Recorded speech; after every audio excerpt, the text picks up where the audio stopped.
வேண்டிடும் பக்தர்களின் ஜெபம் கேட்டு பனிமலை நிறுத்தினார் வல்ல தேவன். வேண்டிடும் பக்தர்களின் ஜெபம் கேட்டு பனிமலை நிறுத்தினார் வல்ல. பஞ்ச காலத்தில் விதவை விட்டு பாத்திரங்களை அவர் ஆசீர்வதிப்பார். பஞ்ச காலத்தில் விதவை விட்டு பாத்திரங்களை எல்லாம் சேர்ந்து பாடுங்க. பஞ்ச காலத்தில் விதவை வீட்டில் பாத்திரங்களை கரங்களை தட்டி சேர்ந்து சொல்வோம். கர்த்தரே தேவன், கர்த்தரே தேவன் என்றே ஆர்ப்பரிப்போ. கர்த்தரே என்றே சொல்லுங்க. அருமை இரட்சகருமாகிய இயேசு கிறிஸ்துவின் நல்ல நாமத்தினாலே தேவனுடைய பிள்ளைகள் யாவரையும் இந்த நாளிலும் கூட தேவனுடைய நாமத்தின் மகிமைக்கென்று உங்களை வாழ்த்தி உங்களை வரவேற்கிறோம். கர்த்தருடைய பெரிதான நாமம் மாத்திரம் மகிமைப்படுவதாக. அல்லேலூயா. ஆண்டவரும் அருமை இரட்சகருமாகிய இயேசு கிறிஸ்துவின் பெரிதான கிருபை இந்நாள் வரைக்கும் நம்மோடு கூட இருந்து அவருடைய நல் வார்த்தைகளை எல்லாம் அவர் நமக்கு நிறைவேற்றி நம்மை ஆசீர்வாதமாய் நடத்தி வருகிற நம்முடைய தேவனாகிய கர்த்தரை கரங்களை உயர்த்தி நாம் கர்த்தரை ஸ்தோத்தரித்து தொடர்ந்து அவருடைய வார்த்தைகளை கேட்கும்படியாக இந்த நேரத்திலும் கூட கர்த்தர் நம்மை அவருடைய வார்த்தைக்கு நேராக நடத்துவாராக. அல்லேலூயா. இந்த நாளிலும் கூட நாம் பார்க்க இருக்கிற கர்த்தருடைய வார்த்தையின் தலைப்பு என்னவென்று சொன்னால், நம்மை நடத்தும் கர்த்தர் என்கிற தலைப்பிலிருந்து இன்றைக்கு நாம் கர்த்தருடைய வார்த்தைகளை தியானிக்க இருக்கிறோம். நம்மை நடத்தும் கர்த்தர் என்று சொல்லி, அப்படியானால் தேவனாகிய கர்த்தரை குறித்து நாம் அறிந்திருக்கிற காரியம் என்னவென்று சொன்னால், அவர் நம்மை நடத்துகிறவர் என்று சொல்லி நாம் அறிந்திருக்கிறோம். நாம் அறிந்ததனுடைய காரியங்கள் என்னவென்று சொன்னால், நம்முடைய வேதாகமத்தில் நம்முடைய தேவனாகிய கர்த்தர் அநேகரை அவர் நடத்தி வந்திருக்கிற விதங்களை நாம் வாசித்திருக்கிறோம், நாம் அறிந்திருக்கிறோம். ஆனபடியினாலே நம்மால் என்ன செய்ய முடிகிறது என்று சொன்னால், நம்மை நடத்தும் கர்த்தர் என்கிற அந்த தலைப்பை கேட்கும்போது உண்மையாகவே அவர் நம்மை நடத்தும் கர்த்தர்தான் என்று சொல்லி அவரை குறித்ததான ஒரு நம்பிக்கை உடையவர்களாக இந்த செய்தியை கேட்கும்படியாக தேவன் நமக்கு கிருபை கொடுத்ததற்காய் நாம் கர்த்தரை ஸ்தோத்தரிக்க வேண்டும். கவனியுங்கள், நம்முடைய தேவனாகிய கர்த்தர் யார் என்று சொன்னால், அவர் நம்மை நடத்தும் கர்த்தர் ஆனபடியால் இன்றைக்கு நாம் பார்க்க இருக்கிற கர்த்தருடைய வார்த்தையின் அடிச்சுவடுகளிலே நாம் நடக்க வேண்டும் என்பதிலே நாம் மிகவும் கவனமுடையவர்களாக இருக்க வேண்டும். கர்த்தர் நம்மை நடத்துவார், சந்தேகமே கிடையாது. ஆனபடியினால தான் இந்த செய்திக்கு நம்மை நடத்தும் கர்த்தர் என்று சொல்லி நாம் தலைப்பை வைத்திருக்கிறோம். ஆனால் கர்த்தர் நம்மை நடத்துவார் என்கிறதுல நமக்கு சந்தேகமே கிடையாது. வேத வசனங்களும் இதற்கு ஆதாரமாக அநேக வசனங்கள் உள்ளதை நாம் அறிந்திருக்கிறோம் என்று சொன்னேன். ஆனால் கர்த்தர் நம்மை நடத்தும் கர்த்தராய் இருக்கிறபடியால் நாம் கர்த்தரோடு கூட நடக்க வேண்டும் என்பதிலே நாம் கவனமுள்ளவர்களாக இருக்க வேண்டும். ஒன்றை தெரிந்து கொள்ளுங்கள், இந்த சேனல் மூலமாக, யூடியூப் மூலமாக உங்களுக்கு அநேக செய்திகளை நாங்கள் கொடுத்து கொண்டிருக்கிறோம். ஆனால் இப்படி இங்கிருந்து கொடுக்கப்படுகிற இந்த செய்திகளை நீங்கள் கவனித்து பார்ப்பீர்கள் என்று சொன்னால், எல்லாம் வேத வசனங்களின் அடிப்படையிலிருந்து தேவ ஆவியானவர் வெளிப்படுத்தி கொடுக்கிற அந்த வெளிப்பாடுகளிலிருந்து தான் இந்த செய்திகள் உங்களுக்கு கொடுக்கப்படுகிறது. இதில் சுய கருத்துக்களோ அல்லது சுயமான யோசனைகளோ ஒன்றுக்கும் இடம் கொடாமல் தேவனாகிய கர்த்தருடைய வசனத்தை நாம் அடித்தளமாக கொண்டு நாம் இங்கே கர்த்தருடைய வார்த்தைகளை நாம் பார்க்கிறோம். தேவனுடைய பிள்ளைகள் கவனிக்க வேண்டும், எவ்வளவு நாம் சத்தியத்துக்கு முக்கியத்துவம் கொடுக்கிறோமோ அவ்வளவும் நமக்கு ஆசீர்வாதத்தை இந்த பூமியிலே வாழுகிற நாட்களிலே நம்முடைய தேவனாகிய கர்த்தர் நமக்கு கொடுப்பதற்கு அவர் உண்மை உள்ளவராய் இருக்கிறார். இன்றைய காலத்தில் மக்கள் எதை விரும்புகிறார் விரும்புகிறார்கள் என்று சொன்னால் அற்புதங்களையும் அடையாளங்களையும் விரும்புகிறார்கள். இன்றைக்கு எனக்கு ஒரு அற்புதத்தை செய்ய மாட்டாரா என்று சொல்லி அற்புதத்துக்காக காத்திருக்கிற அநேக ஜனங்கள் மத்தியிலே வேதம் நம்மை வலியுறுத்துகிற ஒரு காரியம் என்னவென்று சொன்னால், ஒரு மனிதன் அவன் விடுதலையோடு கூட தேவனுடைய நாமத்தின் மகிமைக்காக வாழ வேண்டும் என்று சொன்னால் வசனம் சொல்லுகிறது, சத்தியத்தையும் அறிவீர்கள், சத்தியம் உங்களை விடுதலையாக்கும். அப்படியானால் எந்த ஒரு மனிதன் சத்தியத்தை அறிந்து கொண்டு அந்த சத்தியத்திலே நடக்கும்படி அவன் தன்னை ஒப்பு கொடுக்கிறானோ அந்த சத்தியம்தான் அவனை விடுதலையாக்கும். அற்புத அடையாளங்கள் எல்லாம் நாம் விசுவாசிப்பதற்கு ஏதுவாக அது நமக்கு வேண்டும் வேண்டாம் என்று சொல்லவில்லை. கர்த்தர் அற்புதங்களினாலும் அடையாளங்களினாலும் தம்முடைய வசனத்தை உறுதிப்படுத்தினார் என்று சொல்லப்படுகிறது. அற்புதங்களும் அடையாளங்களும் அவருடைய வசனங்களை உறுதிப்படுத்தினது. ஆனால் சத்தியத்தை நாம் அறிய நாம் எவ்வளவு சத்தியத்தை அறிகிறவர்களாய் இருக்கிறோமோ அந்த சத்தியம்தான் நம்மை விடுதலையாக்கும். அல்லேலூயா. அப்போ சத்தியத்தினாலே நமக்கு விடுதலை இருக்கிறபடியால் சத்தியத்தை நன்றாக அறிந்து கொள்ள வேண்டும். வேதம் சொல்லுகிறது, சத்தியத்துக்கு செவியை விலக்கி கட்டுக்கதைகளுக்கு சாய்ந்து போகும் காலம் வரும் என்று சொல்லப்பட்டிருக்கிறது. இப்போ கூட நம்ம அந்த காலமா என்னவென்று சொல்லி கொஞ்சம் கூர்ந்து கவனித்தால், ஒருவேளை இந்த வசனம் சொல்லப்படுகிற காலம் இதுவா கூட இருக்குமோ என்று சொல்லி நாம் ஐயப்படுகிற அளவுக்கு இன்று சத்தியத்துக்கு செவிகளை விலக்கி கட்டுக்கதைகளுக்கு சாய்ந்து போகிற எத்தனையோ மக்களை நம்மாலே பார்க்க முடிகிறது. ஆனால் இன்றைக்கு நாம் வாசித்து தியானிக்க இருக்கிற இந்த சத்தியத்தை, அதாவது நம்மை நடத்தும் கர்த்தர் என்று சொல்லி தலைப்பு வைத்து நாம் தியானிக்கிற இந்த வசனத்தை, இந்த சத்தியத்தை நாம் கருத்தாய் நாம் கைக்கொண்டு இதை கவனமாய் நாம் கேட்டு இதிலே நடப்போம் என்று சொன்னால் இந்த வசனத்தினாலே தேவன் நமக்கு அநேக ஆவிக்குரிய நலன்களை அவர் கொடுப்பதற்கு தேவன் உண்மை உள்ளவராக இருக்கிறார். இப்பொழுது வேதாகமத்தை வைத்திருக்கிறவர்கள் நம்மை நடத்தும் கர்த்தர் என்கிற அந்த தலைப்புக்கு ஆதாரமாக ஒரு வசனத்தை நாம் வாசித்து கர்த்தருடைய நாமத்தை மகிமைப்படுத்துவோம். வேதாகமத்தை வைத்திருக்கிறவர்கள் என்னோடு கூட எரேமியாவின் தீர்க்கதரிசன புஸ்தகத்தினுடைய 2வது அதிகாரத்தின் 17வது வசனத்தை வாசித்து இந்த வசனத்திலிருந்து நாம் கர்த்தருடைய வார்த்தைகளை தியானிப்போம். எரேமியாவின் தீர்க்கதரிசன புஸ்தகம் 2ஆம் அதிகாரத்தின் 17வது வசனம் இப்படி சொல்லுகிறது, உன் தேவனாகிய கர்த்தர் உன்னை வழியிலே நடத்தி கொண்டு போகும் காலத்தில் நீ அவரை விட்டு போகிறதினால் அல்லவோ இதை உனக்கு நேரிட பண்ணினாய் என்று இங்கே சொல்லப்படுகிறது. தேவனுடைய பிள்ளைகள் கவனிக்க வேண்டும். நம்மை நடத்தும் கர்த்தர், அதில் எந்த சந்தேகமும் நமக்கு எழப்போகிறதும் கிடையாது. ஏனென்று சொன்னால் இந்த வார்த்தையானது நாம் 100க்கு 100% ஒத்துக்கொள்ளும்படியாக கர்த்தர் நம்மை கடந்த நாட்களில் எல்லாம் அவர் நன்றாய் அவர் நம்மை நடத்தி வந்திருக்கிறார். அல்லேலூயா.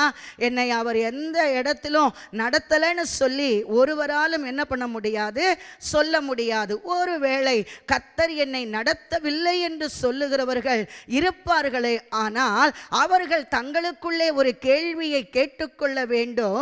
என்னவென்று சொன்னால், என்னை நடத்தும் கர்த்தர் என்கிற தலைப்பிலே பார்க்கிற நான் கர்த்தரோடு நடந்தேனா? இதுதான் இன்றைக்கு நம்ம என்ன செய்யணும், கொஞ்சம் நம்ம சிந்தித்து பார்க்க வேண்டிய ஒரு நல்ல தருணம். கடந்த ஆண்டுகள் முழுவதுமாக கர்த்தர் நம்மை நடத்தி கொண்டு வந்தார். இந்த நாட்களிலும் கர்த்தர் நம்மை நடத்தி கொண்டிருக்கிறார். என்னால் நிச்சயமாக சொல்ல முடியும், இனி வரும் காலங்களிலும் கூட அவர் நம்மை நடத்துவார். அவர் நம்மை நடத்தும் கர்த்தராக இருக்கிறார். ஆனால் இங்கே எரேமியா தீர்க்கதரிசி இஸ்ரவேல் ஜனங்களை குறித்ததான அவர் எழுதி வைத்திருக்கிறதான இந்த வசனத்தை கொஞ்சம் நம்ம கூர்ந்து கவனிப்போம் என்று சொன்னால் நாம் எப்படி நடக்க வேண்டும் என்பதை இதிலிருந்து நாம் என்ன செய்யலாம், நன்றாக கற்றுக்கொண்டு நாம் கர்த்தரோடு கூட நடப்பதற்கு, அதை நாம் நம்முடைய வாழ்க்கையிலே அபியாசப்படுத்திக் கொள்வதற்கு இது நமக்கு உதவியாயிருக்கும். அல்லேலூயா. நம்முடைய தேவனாகிய கர்த்தர் நம்மை நடத்துகிறார். இங்கே இஸ்ரவேல் ஜனங்களை தேவனாகிய கர்த்தர் என்ன செய்தாரா, உன் தேவனாகிய கர்த்தர் உன்னை வழியிலே நடத்தி கொண்டு போகும் காலத்தில் நீ அவரை விட்டு போகிறதினால் அல்லவோ இதை உனக்கு நேரிட பண்ணினா என்று சொல்லப்படுகிறது. நம்முடைய தேவனாகிய கர்த்தர் நம்மை வழியிலே நடத்தி கொண்டு போகும் காலத்தில், இங்கே இஸ்ரவேல் ஜனங்களை தேவனாகிய கர்த்தர் அவர் வழியிலே நடத்தி கொண்டு போகும் காலத்தில் என்ன செய்தார்கள் என்று சொன்னால், அவர்கள் கர்த்தரை விட்டு போனார்கள் என்று இந்த வசனத்திலேயே சொல்லப்படுகிறது. ஒரே வசனத்திலேயே இத்தனை காரியங்களும் சொல்லப்படுகிறது. ஒன்று, நம்முடைய தேவனாகிய கர்த்தர் நம்மை நடத்துகிறவர் என்று சொல்லப்படுகிறது. நீங்கள் சங்கீதக்காரனை போய் நீங்கள் கேட்பீர்களானால், உம்மை தேவனாகிய கர்த்தர் எப்படி நடத்தினார் என்று சொல்லி நீங்க கேட்டு பாருங்க. அவர் சொல்லுவாரு, என்னை அவர் புல்லுள்ள இடங்களில் மேய்த்து அமர்ந்த தண்ணீர்கள் அண்டையிலே என்னை நடத்தினார் என்று சொல்லுவார். அப்போ சங்கீதக்காரனை எப்படி கர்த்தர் நடத்தியிருக்கார் பாருங்க. அமர்ந்த தண்ணீர்கள் அண்டையிலே அவர் நடத்தினாராம். முதலாவது புல்லுள்ள இடங்களில் மேய்த்தாராம். இரண்டாவது அமர்ந்த தண்ணீர்கள் அண்டையிலே அவர் என்னை கொண்டு வந்து விட்டார். இப்படி என் தேவனாகிய கர்த்தர் என்னை நடத்தினார் என்று சொல்லி சங்கீதக்காரன் சொல்லுவார். ஆனால் இங்கே இஸ்ரவேல் ஜனங்களை குறித்து சொல்லப்படுகிறது, அவர்கள் தேவனாகிய கர்த்தர் அவர்களை அவர் வழியிலே நடத்தி கொண்டு போகும் ஒரு காலம். அல்லேலூயா. தேவனுடைய பிள்ளைகள் கவனியுங்கள். இஸ்ரவேல் ஜனங்கள் எகிப்திலே அவர்கள் அடிமைகளாக இருந்தபோது அவர்கள் தேவனாகிய கர்த்தரை நோக்கி அவர்கள் முறையிட்டார்கள் என்று நமக்கு வசனம் ஆதாரமாக இருக்கிறது. அப்படி அவர்கள் முறையிட்டதான அந்த முறையீடுகளை கேட்ட கர்த்தர் அவர்களை மீட்கும்படியாக மோசேயை அனுப்பினார், ஆரோனை அனுப்பினார். எகிப்திலே பல வாதைகளையும் அற்புதங்களையும் அடையாளங்களையும் செய்து அந்த ஜனங்களை எகிப்திலிருந்து அவர் விடுதலையாக்கி கொண்டு வந்து, இப்பொழுது அவர்களை தேவனாகிய கர்த்தர் என்ன செய்கிறார் என்று சொன்னால், அவர்களை நடத்தி கொண்டிருந்தார். அப்போ வெளியிலே எகிப்திலிருந்து, அடிமைதன வீடாகிய எகிப்திலிருந்து, சும்மா எகிப்துன்னு சொல்றதை விட இதை கொஞ்சம் நீங்க சேர்த்து பாருங்க. அடிமைதன வீடாகிய எகிப்திலிருந்து இஸ்ரவேல் ஜனங்களை புறப்பட பண்ணின கர்த்தர் அவர்களை நடத்தி கொண்டு போகும் காலத்தில் அவரை விட்டு அவர்கள் போனார்கள் என்று சொல்லப்படுகிறது. அப்படியானால் இந்த இஸ்ரவேல் ஜனங்களை குறித்து நம்ம கொஞ்சம் பார்ப்போம்னு சொன்னீங்கன்னா, நீங்கள் 2 ராஜாக்கள் புஸ்தகத்தில் எல்லாம் நீங்க நிறைய நீங்க அந்த அதிகாரங்களை ஒவ்வொன்றாக தனித்தனியாக அந்த வசனங்களை வாசிக்கும் போது, இஸ்ரவேல் ஜனங்கள் கர்த்தர் நடத்தி கொண்டிருக்கிற காலத்தில் அவரை விட்டு அவர்கள் போனதினாலே அவர்களை தேவன் அடிமைகளாக அவர்களை அங்கே சிறை பிடிக்கும்படி சிறையிருப்புக்கு அவர்களை தேவன் ஒப்பு கொடுத்தார் என்று சொல்லப்படுகிறது. அசீரியா ராஜாக்கள் வந்து இஸ்ரவேல் ஜனங்களை என்ன செய்தார்கள் என்று சொன்னால், அடிமைகளாக்கி கொண்டு போனார்கள். பாபிலோன் ராஜாவினுடைய சேவகர்கள் வந்து அவர்களை அடிமைகளாக கொண்டு போனார்கள் என்று சொல்லப்படுகிறது. பாபிலோன் ராஜாவாகிய நேபுகாத் நேச்சர் வந்து அவர்களை சிறைகளாக பிடித்து கொண்டு போனான் என்று சொல்லப்படுகிறது. இப்படி அவர்கள் சிறைகளாக விற்கப்பட்டதற்கான காரணம் என்னவென்று சொன்னால், கர்த்தர் அவர்களை விட்டு போனதினால் அல்ல. கவனிங்க, கர்த்தர் கர்த்தர் அவர்களோடு கூட இல்லாததினால் இவைகள் எல்லாம் நடந்திருக்குமோ? இல்லை, அப்படி நம்ம யோசிக்க கூடாது. ஒன்றை தெரிந்து கொள்ளுங்கள், கர்த்தர் அவர்களை வழியிலே நடத்தி கொண்டு போகிற காலத்தில் அவர்கள் அவரை விட்டு போனார்கள் என்று சொல்லப்படுகிறது.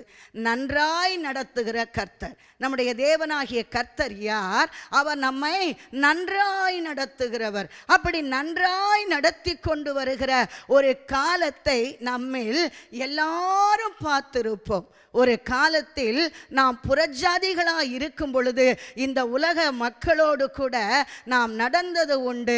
அன்றைக்கு நாம் நம்முடைய வாழ்க்கையில் ஜெயத்தை நாம் பார்த்ததில்லை, அநேக தோல்விகளை நாம் சந்தித்தோம். அப்படி தோல்விகளை எல்லாம் சந்திக்கும் போது நமக்கு என்ன தெரிந்திருந்தது என்று சொன்னால், இந்த தோல்விகள் என்று என்னுடைய வாழ்க்கையில் வெற்றியாக மாறும், எனக்கு வெற்றி கிடைக்கும்படியான இடம் எது என்று சொல்லி நாம் தேடின நாட்கள் உண்டு.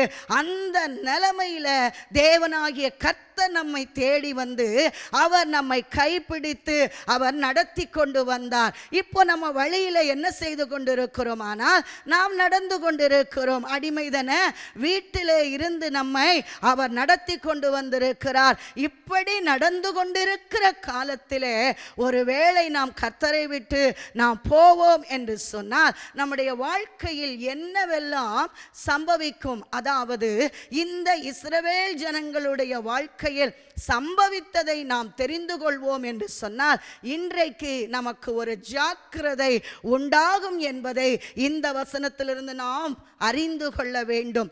இஸ்ரவேல் ஜனங்களை தேவனாகிய கர்த்தர் வழியிலே நடத்தி கொண்டு போகும் காலத்தில் அவர்கள் அவரை விட்டு போனதினால் அல்லவோ இவைகள் எல்லாம் உனக்கு சம்பவிக்க பண்ணினா என்று சொல்லி இஸ்ரவேல் ஜனங்கள் செய்த காரியத்துக்கான அந்த பலன் அவர்களுடைய சிரசின் மேல் தங்கினதை இங்கே நம்மாலே பார்க்க முடிகிறது.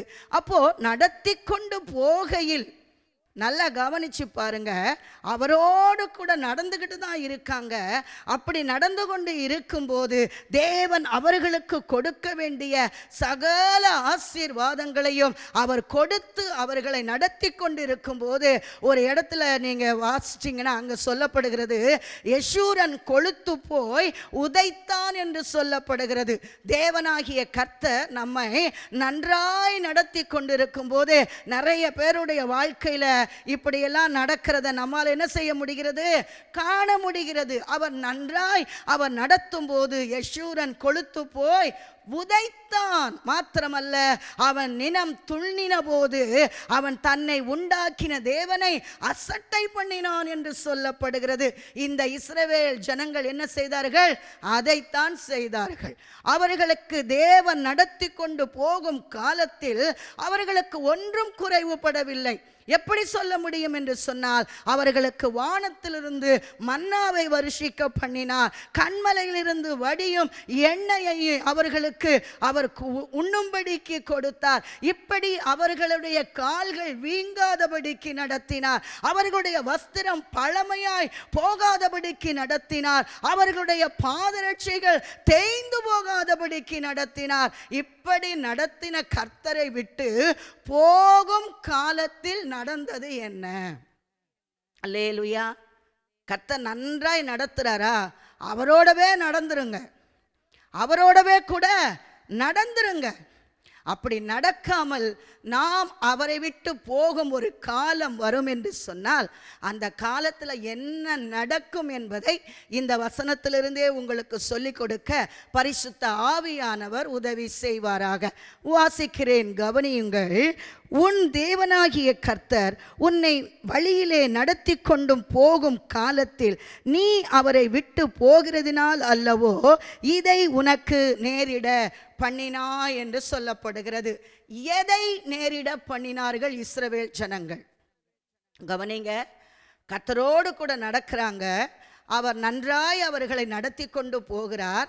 இப்போ நன்றாய் நடத்தி கொண்டு போகிற இவர்களுக்கு கொஞ்சம் கொழுப்பு வந்ததினால் இவர்கள் தேவனை உதைக்க ஆரம்பித்து விட்டார்கள். இரண்டாவது, அவர்கள் இனம் துண்ணின போது என்று சொல்லப்படுகிறது. அப்படி வரும்போது தன்னை உண்டாக்கின தேவனை அவர்கள் அசட்டை பண்ணினதுனால இப்போ கொஞ்சம் என்ன பண்றாங்க, இவர் நன்றாகத்தான் நடத்துறாருன்ற நன்றி இல்லாதவர்களாக, ஒருவேளை இவரோடு கூட நடக்காமல் இருந்தா கூட நமக்கு எல்லாம் நல்லாவே நடக்குமோ என்னமோன்னு சொல்லி இவர்கள் தங்களுக்கான ஒரு வழிகளை தெரிந்து கொண்டு அவரை விட்டு போகிறதினால் அவர்களுக்கு என்ன நடந்தது என்று சொன்னால், மேலே இருக்கிறதான 14வது வசனத்தை வாசிக்கிறேன். அங்கே இந்த இஸ்ரவேல் ஜனங்களை குறித்து சொல்லப்படுகிறது. இஸ்ரவேல் ஒரு வேலைக்காரனோ? ஒரு கேள்வி. யாரு? இஸ்ரவேல் ஒரு வேலைக்காரனோ? அவன் வீட்டில் பிறந்த அடிமையோ? இங்கே ஒரு கேள்வி. மூன்றாவது சொல்லப்படுகிறது, ஏன் கொள்ளையானான்? அல்லேலூயா.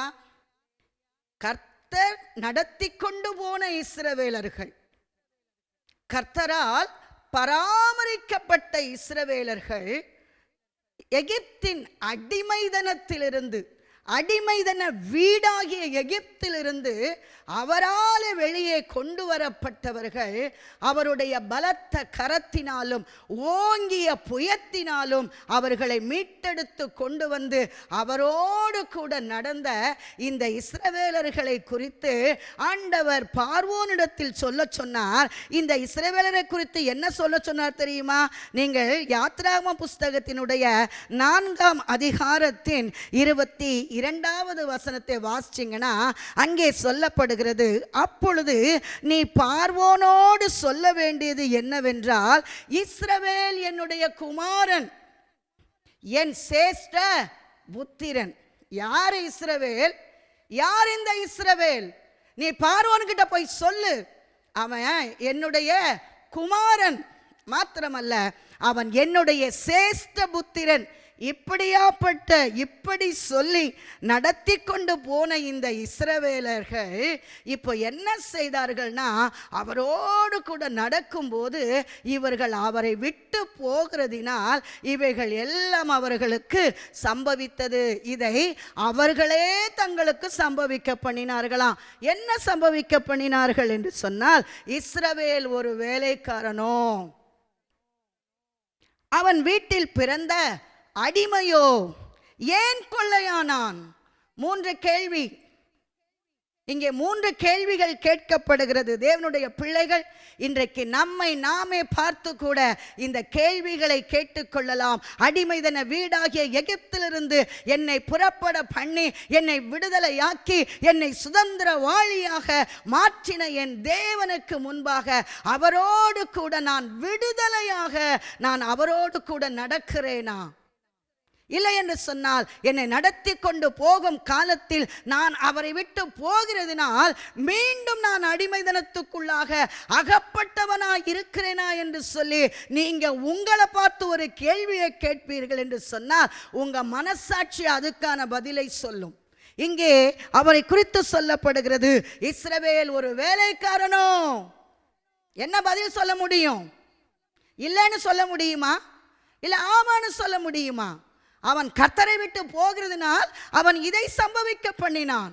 தேவனுடைய சேஷ்ட புத்திரனாக அவருடைய குமாரனாக இருந்த இந்த இஸ்ரவேல் இப்போ அவனை குறித்து இங்கே ஒரு கேள்விக்குறியான ஒரு சம்பவம், ஒரு வார்த்தை இங்கே எழுதப்படுகிறது. இஸ்ரவேல் ஒரு வேலைக்காரனோ?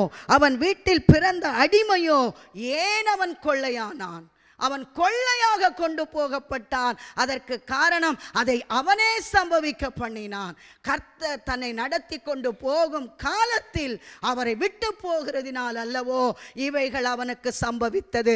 சேஷ்ட புத்திரனாக தேவனுடைய சமூகத்தில் அவருடைய குமாரனாக அவருடைய சேஷ்ட புத்திரனாக இருந்த இந்த இஸ்ரவேலை குறித்து இங்கே எரேமியாவின் தீர்க்க தரிசன புஸ்தகம் 2ஆம் அதிகாரத்தினுடைய 14வது வசனம் சொல்லப்படுகிறது. இஸ்ரவேல் ஒரு வேலைக்காரனோ? கேள்வி. இஸ்ரவேல் அவன் வீட்டில் பிறந்த அடிமையோ? அவன் கொள்ளையாக கொண்டு போகப்பட்டதனுடைய காரணம் என்ன? அவன் கர்த்தரோடு கூட நடக்க வேண்டியவன்.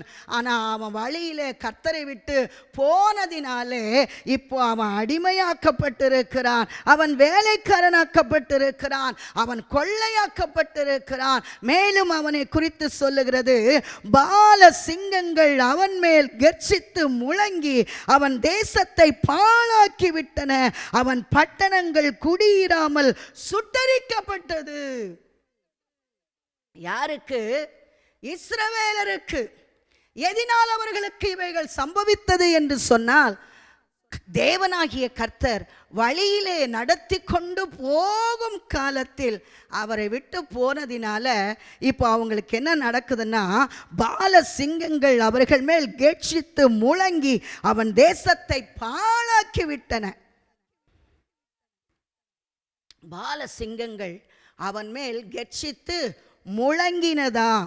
ஏன் பாலசிங்கங்கள் அவன் மேல் கர்ஜித்து முழங்கினது என்று சொன்னால், அதே எரேமியாவின் தீர்க்கதரிசன புஸ்தகத்தை என்னோடு கூட திருப்பிக் கொள்ளுங்கள்.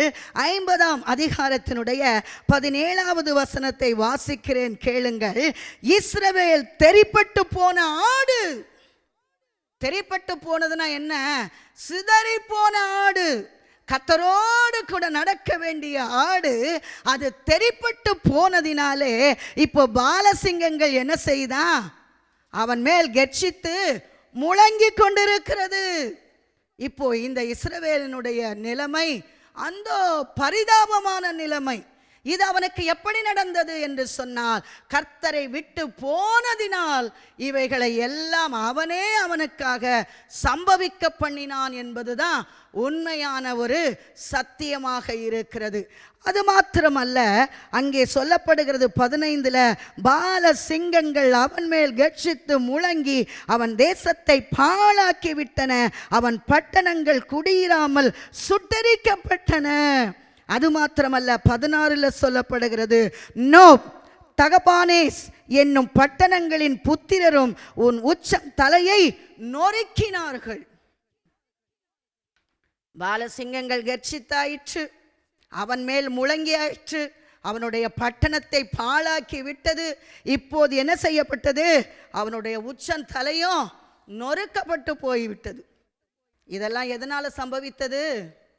உன் தேவனாகிய கர்த்தர் உன்னை வழியிலே நடத்தி கொண்டு போகும் காலத்தில் நீர் அவரை விட்டதினாலே, அவரை விட்டு நீ உனக்கு ஒரு வழியை நீ செலக்ட் பண்ணி கொண்டதினாலே, அவரை விட்டு உனக்கு நல்லா இருக்குதுன்னு தெரிஞ்ச இடத்துக்கு நீ போனதினாலே இவைகள் எல்லாம் உனக்கு சம்பவித்தது. லோத்தும் கூட அப்படிதான். பார்வைக்கு எப்படியா இருந்தது? பச்சையா இருந்த இடத்தை அவன் தெரிந்தெடுத்து போனதினாலே லோத்தின் குடும்பத்துக்கு நடந்த சம்பவங்களை நீங்களும் நானும் நன்றாய் அறிந்தவர்களாயிருக்கிறோம். இன்றைக்கு தேவனுடைய பிள்ளைகள் நாம் இந்த சத்தியத்துக்கு ரொம்ப பயப்படணும். இன்னைக்கு நிறைய பேருக்கு சத்தியத்தை கேட்கணும் அப்படின்னு சொன்னால் ரொம்ப கசப்பாக இருக்குது. இன்றைக்கு நம்மளுடைய தேசம், நம்முடைய நிலைமை எல்லாம் பாருங்கள். அந்த சத்தியத்தை கேட்கணும், அப்படி இல்லைன்னா சத்தியத்துக்கு பயந்து நடக்கணும் அப்படின்னா கொஞ்சம் கசப்பாக இருக்குது. இதுக்கு மாறாக வேற ஏதாகிலும் ஒன்று, ஒரு நூதனமான உபதேசங்கள் ஏதாவது கிடைச்சதுன்னா அதுக்குள்ள புகுந்து கொஞ்சம் வெளியே வந்துடலான்னு நினைக்கிற நிறைய கிறிஸ்தவர்களை நம்மாலே பார்க்க முடிகிறது. பவுலும் சொன்னா, நூதனமான நிறைய காரியங்களை என்ன செய்ய முடிகிறது? பார்க்க முடிகிறது. அதற்கு காரணம் என்ன? தேவனாகிய கர்த்தர் நடத்துறாரு. அவர் நடத்தி கொண்டு போகும் காலத்தில் கொஞ்சம் வெளியே எட்டி பார்க்க ஆசைப்பட்டு, நமக்கு நல்லா இருக்குன்னு தெரிகிற ஒரு வழியை தெரிந்தெடுத்து அந்த வழியில் போகலான்னு சொல்லி ஆசைப்பட்டு போகிறதினால என்ன சொல்லப்படுகிறது? இஸ்ரவேலை குறித்து கேள்விக்குறி. இன்றைக்கு நிறைய கிறிஸ்தவர்களை குறித்தும் நிறைய கேள்விக்குறி இருக்கிறது. என்ன கேள்விக்குறி? தேவனாகிய கர்த்தர் நல்லா நடத்திக்கிட்டு போறாரு, ஆனால் நம்ம எல்லாரும் தேவனாகிய கர்த்தரோடு கூட நடக்கிறோமாங்கிறது தான் ஒரு கேள்வியாக இருக்குது. கொஞ்சம் நீங்களே உங்களை பார்த்து கேட்டுக்கொள்ளுங்க. அவர் நல்லா தானே நடத்துகிறாரு. ஆமேன். அவர் நம்மை நடத்தும் போது ஏதாவது நமக்கு குறை இருக்குதா? இல்லையே. அவர் நன்றாய் தான் நடத்தி கொண்டு இருக்கிறாரு. நம்மை நடத்தும் கர்த்தர் என்ற தலைப்பில் பார்க்கிறோம். அவர் நல்லா நடத்துறாரு. ஆனால் நாம் அவரோடு கூட நடக்கிறோமா? நம்மை குறித்த ஒரு கேள்விக்குறி இஸ்ரவேல் ஜனங்களை குறித்து மட்டுமா அங்கே கொஸ்டின் மார்க் போடப்பட்டிருக்கு? அங்கே கேள்வி இஸ்ரவேல் ஜனங்களை மட்டுமா குறித்து போடப்பட்டிருக்கு? நம்மையும் குறித்து நம்ம கொஞ்சம் ஆராய்ஞ்சு பார்த்தோன்னா, நானும் கூட தேவனாகிய கர்த்தரோடு கூட நடக்கிறேனா கொஞ்சம் கேள்வியை நமக்குள்ள கொஞ்சம் அதிகப்படுத்தி கேட்டால் அது ஆமாவா இல்லையான்னு சொல்லும். இங்கே இஸ்ரவேல் ஒரு அடிமையோ, அவன் வேலைக்காரனோ, அவன் கொள்ளையாய் போய்விட்டானே. பால சிங்கங்கள் கெர்ஜித்து முழங்கி அவனுடைய பட்டணங்களை பாழாக்கி விட்டனவே. காரணம் என்ன? இந்த இஸ்ரவேல் தெரிபட்டு போன ஆடு. அவனுக்கு ஒற்றுமை இல்லை, அவன் சிதறடிக்கப்பட்டுட்டான். ஆகையால் பால சிங்கங்கள் அவனை கெர்ச்சித்து அவன் மேல் முழங்கி அவனை பாழாக்கி விட்டன. அப்படியானால் இன்றைக்கு இவைகளை எல்லாம் இஸ்ரவேலே நீயே உனக்கு சம்பவிக்க பண்ணி கொண்டாய் என்று சொல்லிதான் இந்த 17வது வசனம் சொல்லப்படுகிறது. இதை இஸ்ரவேல் அவன் எப்போ செஞ்சான் அப்படிங்கிறது தான் ஒரு துக்கமான விஷயம். தேவனாகிய கர்த்தர் நடத்தி கொண்டு போகும் காலத்தில் செஞ்சான். அல்லேலூயா. அவன் இஸ்ரவேல் அடிமையா இருந்தான் பாருங்க எகிப்தில். அங்கே அவன் கர்த்தரை விட்டு போனான் என்று சொல்லப்படவில்லை. அவர் நடத்தி கொண்டு போகும் காலத்தில் அவரை விட்டு போனதினால் இத்தனையும் அவனுக்கு சம்பவிக்க அவனே பண்ணினான். இன்றைக்கு இந்த செய்தியை கேட்கிற தேவனுடைய பிள்ளைகளுக்கு இன்றைக்கு ஆவியானவர் நம்மிடத்திலும் ஒரு கேள்வியை கேட்கிறார். நம்மை நடத்தும் கர்த்தர் என்கிற தலைப்பிலே பார்க்கிறோம். அவர் நம்மை நன்றாய் நடத்துவார். அவர் நம்மை எப்படி நடத்துவார்? புல்லுள்ள இடங்களில் மேய்த்து அமர்ந்த தண்ணீர்கள் அண்டையிலே அவர் நம்மை நடத்துவார். இப்படி அநேக வசனங்களை சொல்லலாம். நம்மையும் கூட அப்படிதானே அவர் நடத்திட்டு வராரு. அப்படிதானே இப்போ அவர் நம்மை நடத்தினாரு. கடந்த நாட்களில் நடத்தினார், இன்றைக்கு நடத்துகிறார், நாளைக்கும் நடத்த மாட்டாரோ? நடத்துவார். ஆனால் நம்ம வழியிலே நடத்தி கொண்டு போகிற காலத்தில் அவரோடு கூட நடக்க வேண்டும் என்கிற ஒரு எச்சரிப்பு நமக்கு இருக்க வேண்டும். அல்லேலூயா. ஒரு எச்சரிப்பை பெற்ற ஜனங்களாக நமக்கு எப்பவுமே ஒரு எச்சரிப்பு இருக்கணும். அவர் நம்மை நடத்துகிறாரு. நான் அவரோடு கூட நடக்கிறேனா? இன்றைக்கு நான் அவரோடு கூட நடந்தேனா? நான் இன்றைக்கு நடந்துட்டேன் ஆண்டவரே, நாளைக்கு நடக்கும்படி எனக்கு உதவி செய்யும் என்று சொல்லி அவரிடத்தில் ஜெபித்து அவரோடு கூட நடக்கிறவர்களாக இருக்க வேண்டும். தேவனுடைய தாசர்கள் தேவனோடு கூட நடந்தவர்களுடைய வாழ்க்கையின் ஜெயங்களை நம்மாலே பார்க்க முடிகிறது. ஆகையால் இந்த செய்தியை கேட்கிற தேவனுடைய பிள்ளைகளே, இஸ்ரவேல் ஜனங்கள் இவைகளை எல்லாம் அவர்களே தங்களுக்காக என்ன செஞ்சு கொண்டாங்க? செய்து கொண்டார்கள். கர்த்தர் அவர்களை ஒன்றும் செய்யவில்லை. அவர்களை அவர் நன்றாய் நடத்தினார். அவர்கள் நடக்க வேண்டிய வழியிலே அவர்களை நன்றாய் நடத்தினார். அவரை விட்டு போகும் காலத்தில் இவைகள் எல்லாம் அவர்களுக்கு சம்பவித்தது என்பது நாம் அனைவரும் அறிந்திருக்கக்கூடிய ஆழமான ஒரு சத்தியம். இந்த சத்தியத்தை மறக்கக்கூடாது. நம்ம அவரை விட்டு போயிட்டோன்னா இத்தனையும் நமக்கு சம்பவிப்பு கூடும் என்பதை மறக்காதபடிக்கு எச்சரிக்கையாயிருந்து இவைகள் எல்லாம் நமக்கு எச்சரிப்பு உண்டாகும்படி எழுதப்பட்டிருக்கிறது. எரேமியாவின் தீர்க்க தரிசனங்கள் நமக்கு எச்சரிப்பு உண்டாகும்படி எழுதப்பட்டிருக்கிறபடியால் இந்த வசனத்தை கேட்கிற நீங்கள் யாவரும் எச்சரிப்புள்ளவர்களாயிருந்து நான் கர்த்தரோடு தான் நடந்து கொண்டே இருக்கிறேனா, நான் கர்த்தரோடு தான் நடந்து கொண்டிருக்கிறேனா என்று நம்மை அடிக்கடி நம்மை சோதித்து பார்த்து அவரோடு கூட நடப்போம். நம்மை அவர் நித்தியத்தில் கொண்டு போய் சேர்க்கிற வரைக்கும் அவரோடு கூட நடப்போம். வழியிலே நடக்கும்போது அவரை விட்டு ஒரு நாள் என்ன செஞ்சிடக்கூடாது?